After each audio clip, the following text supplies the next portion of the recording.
tahun Indonesia Merdeka. Bagaimana pandangan Anda atau dari PT LEN sendiri soal industri pertahanan di tanah air? Ya, tentunya industri pertahanan ini adalah bagian dari ketahanan nasional itu sendiri, di mana ini adalah mutlak dan absolut buat kita menjadi mandiri. Nah, sehingga kami diamanatkan oleh Undang-Undang Nomor 16 Tahun 2012 untuk membangun industri pertahanan yang mandiri.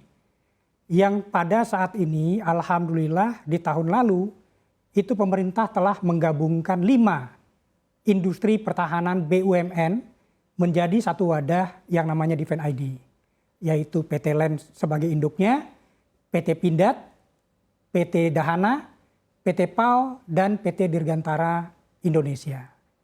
Nah, sehingga yang bisa kita simpulkan di sini adalah bagaimana kita ke depannya berlima dalam satu wadah Defense ID ini itu membuat satu kemandirian baik dalam mendevelop satu teknologi dan memproduksi teknologi pertahanan itu sendiri. Oke, baik. Terima kasih Pak Bobi atas jawabannya. Izinkan saya bertanya dulu kepada Bapak Gita Amperiawan selaku Direktur Utama PT Dirgantara Indonesia yang sudah bergabung melalui sambungan Zoom. Pak Gita, pertanyaan yang sama. Sebenarnya Anda melihat industri pertahanan di Indonesia saat ini kondisinya seperti apa, Pak? Terima kasih, Mbak. Menurut saya melihat saat ini adalah era yang kemasan bagi industri pertahanan karena pemerintah memberikan satu kesempatan ruang untuk industri pertahanan berkontribusi dalam membangun kekuatan pertahanan kita melalui kepercayaannya melaksanakan proses-proses kontrak-kontrak pengadaan. Termasuk juga bukan hanya kontrak pengadaan yang baru, namun juga bagaimana kita mengisi kontrak-kontrak untuk pemeliharaan, modernisasi dan sebagainya. Saya melihat ini adalah satu support yang luar biasa dari pemerintah kepada industri pertahanan untuk semakin maju. Karena seperti yang disampaikan oleh Pak Bobi tadi, justru ini adalah kesempatan yang baik bagaimana industri pertahanan ini berkontribusi untuk satu pertahanan negara yang maju, kuat, dan modern. Itu saya melihatnya demikian baik. Oke, baik. Terima kasih Pak atas jawabannya. Pak Bobi, mungkin boleh ditambahkan. Sebenarnya kalau kita lihat memang situasi geopolitik di dunia yang beberapa tahun terjadi ini menunjukkan bahwa industri pertahanan maksud kami sebuah negara ini adalah berkaitan dengan kedaulatan dari negara-negara lain melihat suatu negara. Apakah kondisinya saat ini Indonesia ini menjadi perhatian oleh negara-negara lain terkait dengan industri pertahanannya? Tentu saja yang menjadi perhatian utama Indonesia pada saat ini. Kalau kita tahu sendiri, kalau kita lihat sendiri, Indonesia sekarang adalah negara dengan pertumbuhan ekonomi yang terbaik di dunia. Betul. Itu yang pertama. Yang kedua, hampir semua analis di dunia itu akan memperkirakan Indonesia akan menjadi nomor 4 ekonomi terbesar di dunia juga.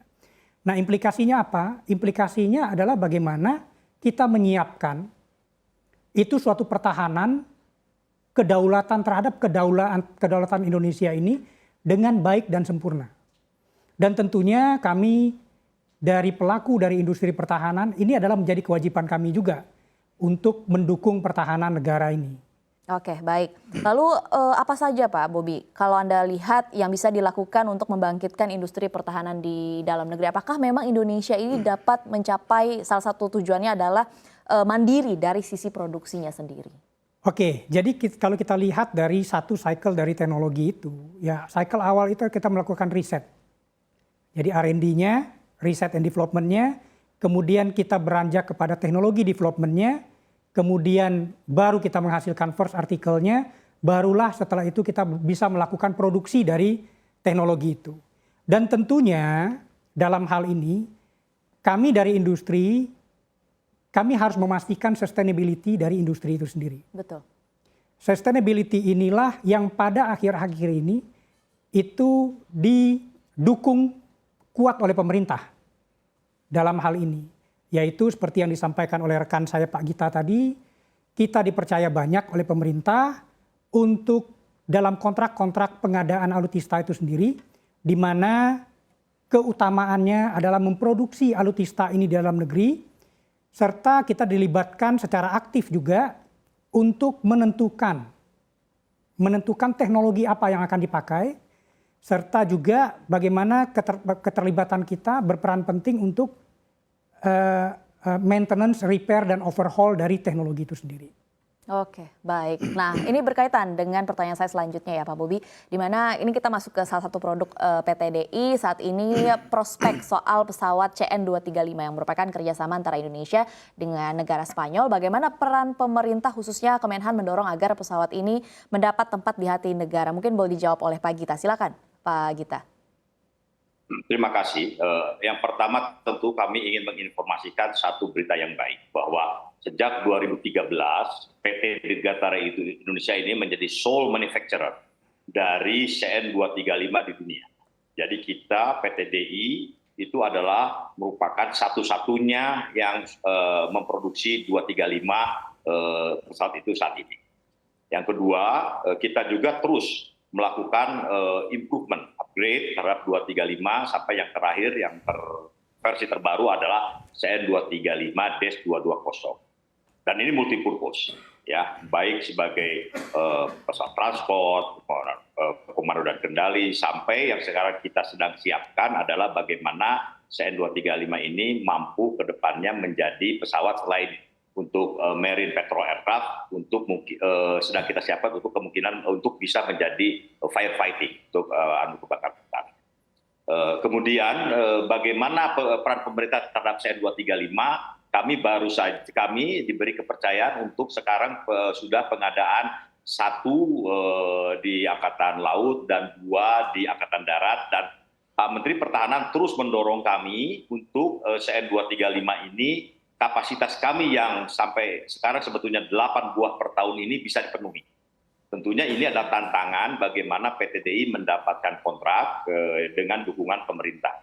Itu domestik. Di luar itu juga pemerintah memberikan dorongan kepada kita untuk penetrasi.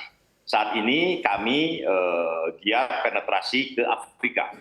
Baru saja kami juga mendapatkan Indonesian Aid program hibah CN235 dari Kementerian Keuangan untuk melaksanakan pemeliharaan terhadap CN235 CN235 Senegal, Air Force-nya Senegal yang diproduksi oleh PT DI. Nah, kami diberi hibah oleh pemerintah untuk memberikan maintenance di Senegal. Artinya sebetulnya adalah didorong oleh pemerintah untuk kami bisa semakin agresif masuk kepada pasar global. Saya rasa ini satu support yang luar biasa dari pemerintah, bukan hanya bicara di pasar domestik, demikian juga ke pasar global. Itu menurut saya support real dari pemerintah yang dirasakan oleh PT DI terkait CN235.